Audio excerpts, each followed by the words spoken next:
Well, we get inflation numbers tomorrow. I don't know that we need to stress about those because we already know they're awful. Look, it doesn't matter what the number says, it sucks. If you buy meat, you know they suck. But I want to get smarter today. You want to get smarter? That's why we brought Steve in. Joining me now, host of the great Steve Cortes show. Steve Cortes. Okay, Steve, before we even get to what we're anticipating for tomorrow and all that other crap, before we do all that, can you explain to stupid people like me, what is the difference between CPI and inflation? And they throw in all these words, Steve, that community college people like me do not understand. So can you please break this down for normal people like me?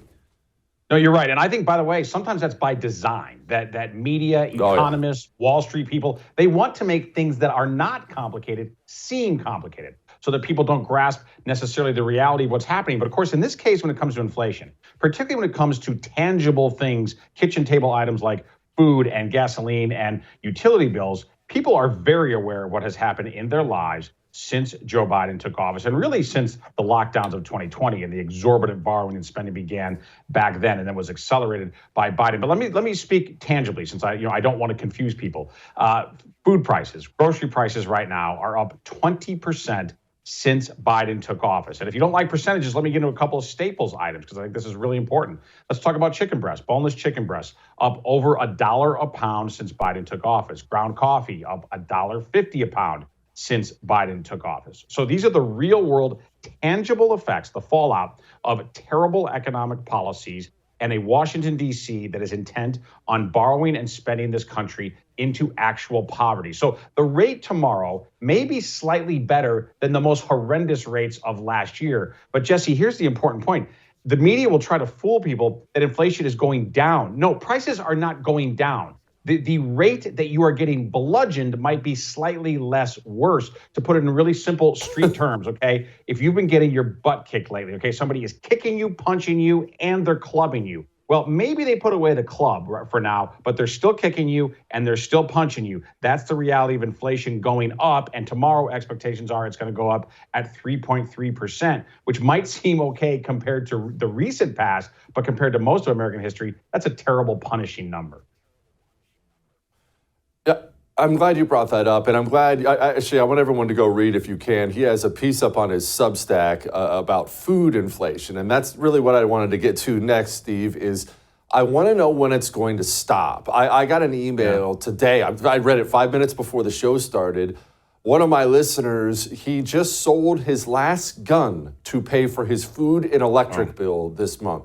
People can't keep going this way. We're going to see people getting kicked out of their homes, moving back in with parents. That's where we're going. It's where we already are. When does it stop? That's what the normal person wants to know. Jesse, it will stop when we stop borrowing and spending so much. That is the reality. Because unfortunately, right now, the trend, particularly in food, still remains very much a bull market for food, meaning food prices continue to go higher. And let me show you what I mean, not just by my opinion, but by actual prices in the market, because price is truth. There's a chart of DBA that I provided for your producers. DBA is a stock ticker, and even though it trades like a stock, it represents physical commodities. So everything from corn to cattle, all the things that are produced in the middle of this country, Jesse, the flyover places like Nebraska and Texas that feed the country that supposedly important people don't care about. So in that chart of DBA, you can see what I'm talking about. That goes back 1 year. And again, this is all the physical commodities, the input costs into food production, pork bellies, wheat, all of it. And as you can see, this going back 1 year, the trend is demonstrably from the lower left of your screen to the upper right. We just hit the highs for the year, and we are very near an all-time high. The highest this DBA ever got was 23. That was last year under Joe Biden. And to put that in context, this is up 36%, DBA is, since Joe Biden took office. So when I look at that chart, I don't think you have to be a Wall Street trader like I was for many years. You don't have to be a Wall Street trader to recognize that the trend here is clearly upward. It doesn't appear there's any relief in sight. And Americans are very cognizant of this. My organization, the League of American Workers, just took a poll of the key battleground states of this country. And we asked them, within inflation, what are you most concerned about? And Jesse, I was frankly surprised. Far and away, the number one issue was food, way above gasoline, above utilities, above rent. Those were all significant. But food was 60% of Americans named food prices as either their number one or their number two inflation concern. So the most basic necessity of life, feeding your family, has become a source of real anxiety and real stress for Americans right now. This is a dire situation, Jesse. It is. It actually doesn't surprise me, Steve. I am amazed that amongst my normal friends, because I don't hang out with political people, how often that is brought up now. Food costs. You go to a neighborhood party on the weekend. You're there for 5 minutes, and someone's complaining about the cost of beef, the cost of eggs. People are really freaking feeling it. Which actually brings me to this. We just got word that consumer confidence hits a 6-month low. Well, what does that mean? What is consumer confidence? Why should I give a crap? Why do I care if the consumer is confident? What does any of this mean, Steve?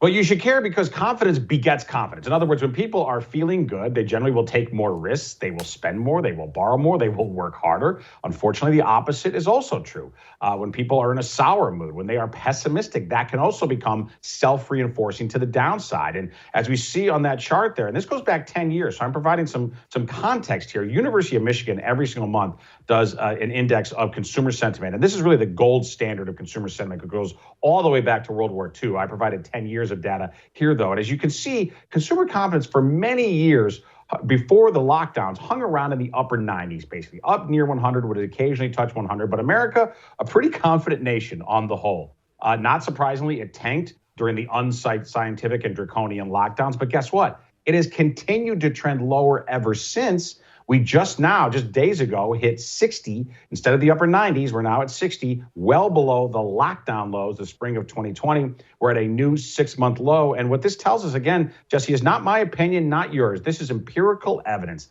that the American people are suffering from those food costs, from all of the other costs that are out of control. And if they're getting increases in their pay, they're not sufficient to keep pace with prices that are galloping higher. People are in a very sour mood, but they're in a sour mood for valid reasons. They are not fooled on these issues by the corporate media that is trying to gaslight them and pretend that this is a good economy. It may be a good economy for a very precious few. There are some folks out there and some companies who benefit mightily from inflation, but the vast majority of people, especially working class people, are suffering terribly right now, and we see it reflected in market prices. We see it reflected in surveys. Shakira says hips don't lie. Well, the numbers don't lie. The numbers tell the tale right here, unfortunately, that this is an economy that is in terrible shape, and it's putting Americans in an awful mood.